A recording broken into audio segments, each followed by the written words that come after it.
ஆகாஷவாணி செய்திகள் வாசிப்பது சரோஜ் நாராயண் சுவாமி. ஜனநாயக நாடான பர்மாவை இன்று ராணுவம் முற்றுகையிட்டது.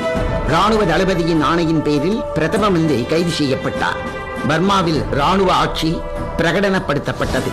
பர்மாவின் முதலாம் ஜனாதிபதியை ராணுவத்தார் அத்துமீறி அவருடைய வீட்டில் கைது செய்த போது அதனை தடுக்க வந்த அவர் மகன் சுட்டுக் கொல்லப்பட்டார். புரட்சி போராட்டம் என்று தமிழர்கள் தொடங்கினால் இரும்பு கரம் கொண்டு அடக்கப்படுவார்கள் என்று ராணுவ ஜெனரல் எச்சரித்தார். அரசாங்க பணிகளில் இருக்கும் அனைத்து இந்தியர்களையும் உடனடியாக பதவி நீக்கம் செய்யுமாறும் உத்தரவிட்டார். தமிழர்களின் சொத்துக்கள் தேசிய மயமாக்கப்பட்டன. தமிழர்களிடம் இருக்கும் படத்தை முடக்கிட 50 மற்றும் 100 கியா